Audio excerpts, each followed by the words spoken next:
Channel AMS AP news కి స్వాగతం సుస్వాగతం. ప్రతి మనిషి భూభాగంలో జీవించేందుకు ముఖ్యంగా నివసించేందుకు ఇల్లు కూడు గుడ్డ ప్రధానమైనవిగా భావిస్తూ ఉంటారు. అయితే భారతదేశానికి స్వాతంత్రం వచ్చి ఎన్నో ఏళ్లు అవుతున్నా నేటికి నివసించేందుకు ఇల్లు లేని వారు చాలా మంది ఉన్నారు. కేంద్ర రాష్ట్ర ప్రభుత్వాలు ఎన్నికల సమయంలో ప్రతి పేదవాడు సంపన్నుని చేయాలని ఎన్నో పథకాలు ప్రవేశపెడుతున్నామని చెబుతున్నారే తప్ప అవి పేదల వరకు అందుతున్నాయా లేదా అనే పర్యవేక్షణలో విఫలమయ్యారు అనడానికి నిదర్శనమే ఈ సంఘటన. సత్యసాయి జిల్లా మడకశిర మండలం మేలవాయి గ్రామంలో ఒక కుటుంబం గత 5 సంవత్సరాలుగా ఇల్లు లేక అవస్థలు పడుతున్న వైనం బాధ్యతా బృందంకు కట్టపడింది. వివరాల్లోకి వెళితే రజక కుటుంబానికి చెందిన సంజుండప్ప అనే వ్యక్తి గత 5 ఏళ్లుగా ఇల్లు లేక అవస్థలు పడుతున్న వైనం చూస్తుంటే ఆ కుటుంబ దీన పరిస్థితి ఏంటో కంటతడి పెట్టక తప్పదు. నంజుండప్ప కొండ చీపురులను అమ్ముతూ జీవనం సాగిస్తున్నాడు. అతని భార్య పేరు రుద్రాణి. విధి వైపరీత్యమో లేక కుటుంబంపై దేవుడికి చిన్న చూపో తెలియదు కానీ ఆమెకు మతిస్థిమితం లేకపోవడం కుటుంబాన్ని మరింత దీనస్థితిలో నెట్టేసింది. వీరికి ఒక కుమార్తె 2 కుమారులు ఉన్నారు. వాళ్ళు పూర్వీకులు నిర్మించిన ఇల్లు కూలిపోవడంతో వంటగదికి సైతం కొబ్బరి మట్టలు వేసుకొని ఆ ఇంట్లోనే నివాసం ఉంటూ తీవ్ర ఇబ్బందులు ఎదుర్కొంటున్నారు. కుమారుల్లో పెద్ద కుమారుడైన మంజునాథ్ మతిస్థిమితం లేని తల్లిని చూసుకుంటూ కొబ్బరి చీపురులను కట్టుకుంటూ తండ్రికి సాయం చేస్తూ ఇంటికే పరిమితమయ్యాడు. చిన్న కుమారుడు రాజేష్ 10వ తరగతి ప్రభుత్వ పాఠశాలలో చదువుతూ విద్యాభ్యాసంలో తనకంటూ గుర్తింపును తెచ్చుకున్నాడు.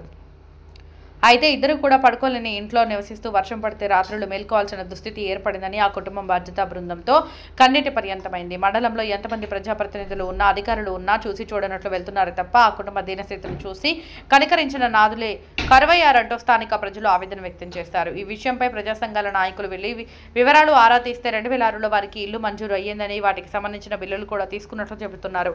ఏది ఏమైనప్పటికీ కుటుంబంపై అధికారులు సైతం కనికరించడం లేదంటూ స్థానిక ప్రజలు ఆవేదన చెందుతున్నారు. ఇప్పటికైనా జిల్లా స్థాయి అధికారులు పూర్తి విచారణ చేసి వంటింటికే పరిమితమైన ఆ కుటుంబానికి పక్కా ఇంటి నిర్మాణం కోసం సహాయ సహకారాలు అందించాలని ఆ గ్రామ ప్రజలు తెలిపారు.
సత్యసాయి జిల్లా మడకశిర మండలం మెడవాయి గ్రామానికి చెందినటువంటి లింగాయత్ నంజుండప్ప కుటుంబం ఆర్థికంగా ఇబ్బందుల్లో ఉంది.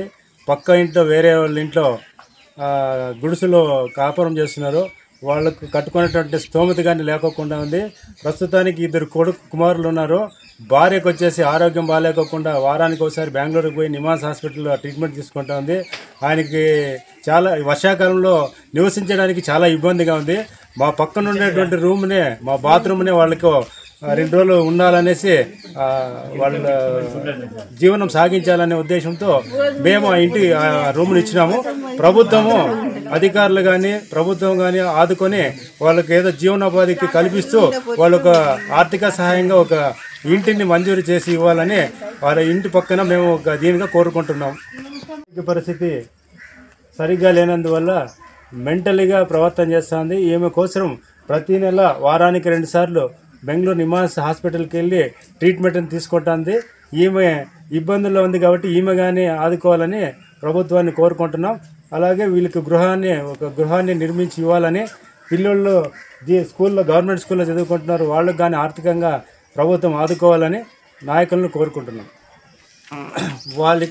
వీరికి ప్రతి నెల ఆమె ఆరోగ్యం బాగాలేకోకుండా 15 రోజులకోసారి హాస్పిటల్కి పోయేదానికోసం ఖర్చులకు గాను నెల పెన్షన్గా 4,000 రూపాయలు డబ్బులు గవర్నమెంట్ ఇస్తుంది. కాబట్టి ఈయన జీవనోపాధి కోసం పరకులను చేసుకొని దాంట్లోనే ఆయన జీవనోపాధి కల్పిస్తున్నారు కాబట్టి వాళ్ళకి ప్రభుత్వం ఖచ్చితంగా ఆదుకొని న్యాయం చేయాలని కోరుకుంటున్నాం.